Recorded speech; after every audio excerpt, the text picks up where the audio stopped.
Hello! Hi everyone, welcome to another video. I am filming this on a Friday, the Friday before my birthday. Woo woo! And I'm super happy right now. I just came back from the school that I mentor at, those young girls at the Detroit Detroit International Academy in Detroit. And they made me a birthday card, so sweet. Birthday's on Monday, which is MLK Day, which I'm very excited about. Always makes me rise up a little bit more. Always makes me really step into leadership. Always makes me remember kind of what's important. The larger reason to serve. So I love that I share a birthday.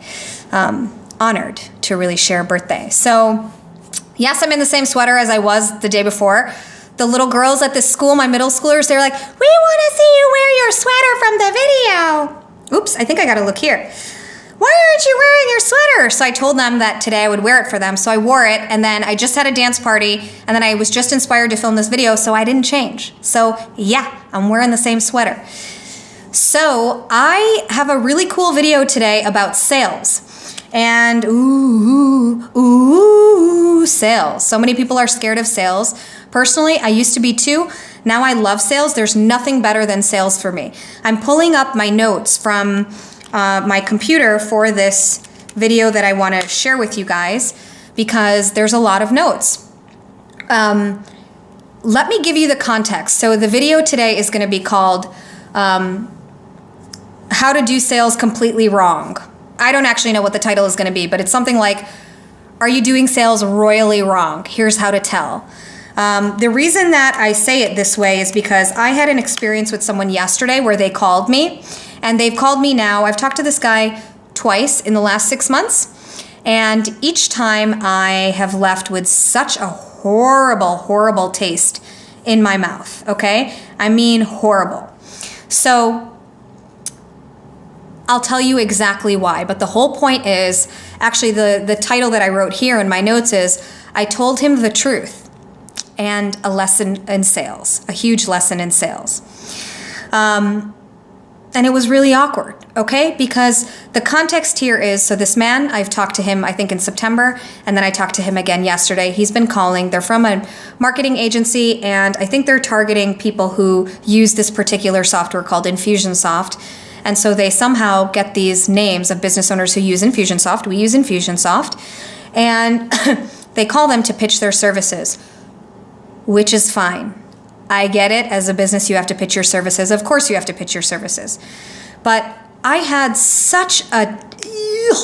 Talk about icky car salesman. I felt just ick city after this call. And by the way, it was the second time that I actually felt that, having... talked to this guy twice, I left feeling the exact same way. So we've been talking about communication, we've been talking about energy, we've been talking about excitement and how to use that to make decisions. This and being the soup and how to not be in the soup. This is exactly what I am talking about. I was straight up in the soup with this person, and then I just realized I have to practice what I preach, and I cut it off and I told the truth, and I was very straight up, and it was very awkward. It was strong enough that I sent him an audio message, which I will either play for you or I will detail for you. But here is and then I also sent his CEO a note. Not because I'm crazy OCD. It was a very nice note. In fact, I will tell you what I wrote to his CEO, but it wasn't bad. It was just a heads up. Hey, your sales strategy needs a little bit of humanness to it. Because I am probably the most open, flexible, friendly, warm person a salesperson could ever reach out to. And I have boundaries, and I'm very serious about who I partner with. But when you get me, you're going to get a friendly person until you either cross me or you start doing some I need to remember that my middle schoolers watch this, but I can't help but cuss sometimes. Bullshit. Okay, if you're trying to pull a fast one, if you're using some sales tactics, you're probably talking to one of the most intuitive people ever. So I feel it. I get it. So here's the deal. I am practicing what I'm preaching. I told you guys I tell the truth. I'm telling you to tell the truth and step out of the soup. I did the same. So really, let me tell you everything that was wrong with this, okay?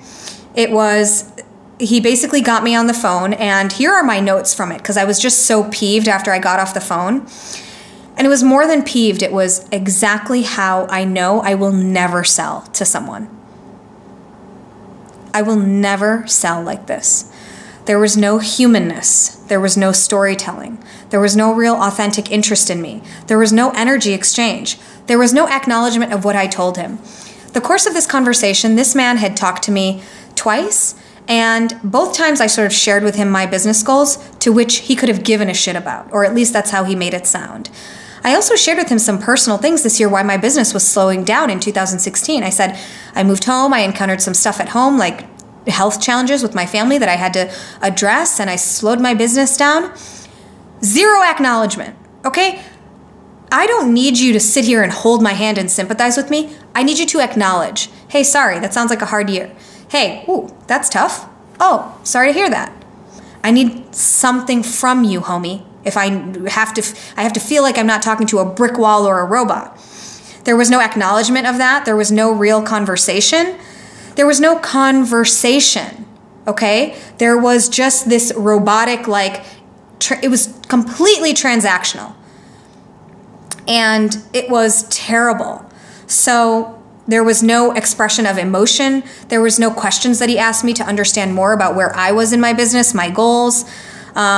He kept pushing this, thing that they were offering to help business owners. Meanwhile, not realizing that help in that moment needed to come from him really hearing me and listening to me. And it left me feeling really awkward and like I had done something wrong and like I was definitely a number on his sales list that he was reaching out to. I felt like a lead, a potential customer. I didn't feel like a human being at all. So that is the complete opposite of how you want to leave people feeling. He kept pushing me to talk to his CEO, which was great, but I don't know who your CEO is. Why would I want to schedule a conversation? I've had 2 points of contact with you. You should be the person who's compelling me to want to talk more, and you leave me feeling like I want to not touch you with a 10-foot pole. So why would I want to talk to your CEO who I know nothing about? I don't care. I literally could care less. There's nothing I care less about than talking to your CEO right now, because you're the first representation of your company and I don't want to talk to you. So I even offered him a resource of where he could find business owners who were actually probably more in his target, who were crossing 7 figures, who invested in agencies. I work more with boutique agencies. I want to be handheld. I want someone who's small and boutiquey and makes me feel super comfortable and we have a rapport. This is just how I want to do business. I don't work with everyone. Just like I'm not everyone's cup of tea, they're not everyone's cup of tea. So I tried to rationalize to myself, maybe he's uncomfortable, maybe he's feeling rejected, maybe he's gone through hard times himself. All of that, if he had told me any of that, that would have helped me greatly to actually understand where he was. But I can still have compassion for him and not go into business with him. I can still have compassion for you, I can still be kind, and I can still have a boundary, and I can still not go into business with you, never go into business with you, okay? That is always there. So I'm the first person to say sales is hard. And yes, it's really hard, actually. Here's the whole point. This guy had 2 opportunities to literally take me all the way. Okay, scratch that. I shouldn't have said that. This guy had 2 opportunities to ultimately sign me up as a customer. Both times he failed. Maybe, there needs to be some more training. Maybe he's just starting out in sales. Maybe he's sold a bunch of other people, but I wasn't his cup of tea. Whatever the case is. 2 opportunities, both of them left a terrible taste in my mouth. I could not have been treated, it wasn't disrespectful, but it was definitely not delightful. Okay? So the whole point here is to give you guys exactly what he did wrong. And I would be 100% willing to share this with him because I'm not attached to it. I don't take it personally. I just take it as though a lesson in how I will never ever do sales. Okay, so here's what you are having to do. This is what you should really do if you want to do sales the right way. So I have here, sales is hard. Yes, you need to find a business or service or product you really believe in. That's hard enough. And then stay in integrity. And it's hard. You have to sell it to people who may or may not understand that value of the life-changing capacity of this product or service. Okay, you have to believe in it that much. And it's hard to stay positive and calm, and it's hardest of all to listen. I don't know why I do this, like a teacher. Like, it's hardest of all to listen, to really listen. And I am getting better at listening, but I like to listen and read between the lines. I like to listen between what you're saying. Really, really listen. It's hard to step out of your own way. It's hard to get your ego out of the way, especially if you're trying to make a sale. Because everyone is like, whenever you're selling, it's like you're selling yourself, right? Which is part of the problem. You got to realize you're not selling yourself. And it's hard to listen to what the other person needs while you have your own agenda. And it's hard to be resilient and persistent.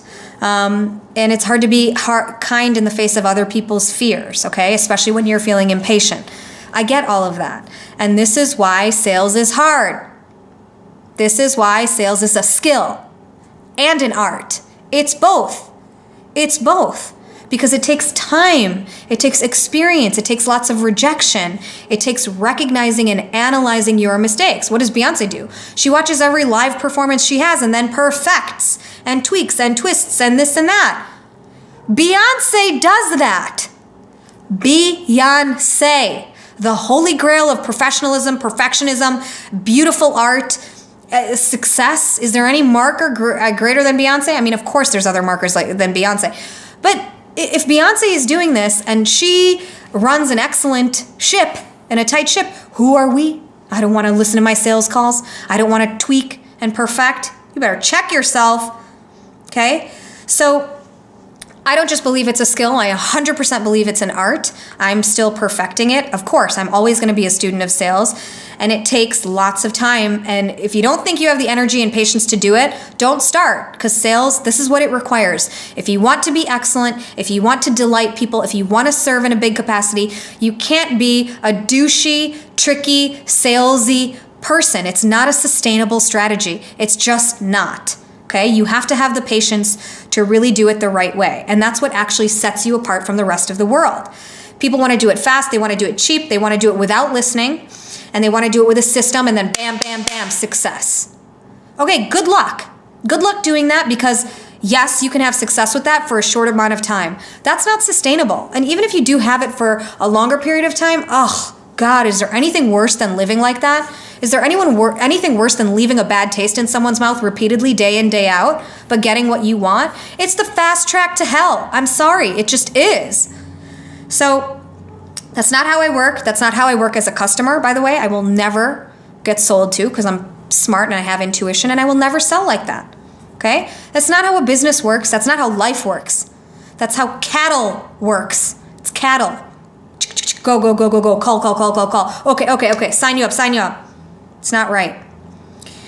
So there's nothing better than being on the bad end of sales, the receiving end of bad sales, to know exactly what you should never do. So here's what you should really do. First, this video is getting really long. Sorry. First thing you should really do is care. Really care. And if you do really care, don't be afraid to show that. When you pick up the phone, you might sound cheesy, you might sound silly, you might sound stupid, do it. Care is showing that is what matters, and people can feel that. So really care about the person on the other end, the human being. Don't just care about the sale. I know it sounds so cliche. I never used to understand this at first. It's not about the numbers, it's about the person at the other end. I truly didn't get that until I started sales and then was on the receiving end and then made a lot of sales calls. I could make 100 sales calls, and if I don't show up to that 100th, like with a clean slate thinking, this is a person, they got fears, they got needs, I'm gonna try to listen. And if I show up like, shit, this is my 100th call, I've had 99 of these, let's go, they will feel that. Number 2, listen. Really listen, okay? Even if that means you don't sell it, and even if that means they don't sign up, but they have felt heard, you have done your job. If he would have really heard me, he would have heard that not pushing the automation would have been the right thing to do, and that the value I was looking for was not in that direction, it was in another direction. He would have heard me, because I actually said what I was looking for. Okay? So you really got to listen for their needs, not your own. Number 3, be kind. It always beats being clever or hip or intelligent or suave as hell. Okay, at one point in time, I wanted to be all of those things. Suave, cool, this, sell, successful. But it was a horrible strategy. Every time I tried it, failed. And it didn't feel good. Kindness was the only thing that felt good at the end of the day, repeatedly. Okay? So, I mean, I really want to help this person. I have so much here, I'm going to have to write it because this video I can't make too long. So I'm going to have to write it. I want you to really focus on helping. That doesn't mean pushing your product or service, but what they really need in that moment. Even giving them unrelated advice. Had he really listened to me, I said, hey, I'm really looking at, optimizing live events or information on live events and really knocking them out of the park. Do you have anything like that? The first thing he should have done was go to Google. If he didn't already have resources with that, go to Google, search how to put on an awesome live event, vet through the top 5 bullshit resources, send me a good one, send me an email link and say, hey, here's the resource for you. Looking forward to talking in a month. He didn't do that. Okay, that's the first thing he should have done. Because truthfully, and this is what I remember about Seth always telling me, maybe I just have it in my head, but this is how I roll. I want to delight someone. And no matter who interacts with me, you will leave feeling delighted, inspired, motivated, feeling better about yourself. If you're the stranger on the street who's given me some ice cream, if you're at the drugstore and I'm buying something from you, if you're a potential client, if you're a vendor, you will leave feeling that, okay? I have to stop this here because it's getting to 17 minutes and they only allow YouTube to upload to 17 minutes. So please subscribe at the bottom, like this video, and I'm going to give you all the rest of this information in the article, in the bottom of this. I can't talk. I'm getting scared. Okay, talk to you soon. Please subscribe and please like this video and leave me a comment. Okay, talk to you soon.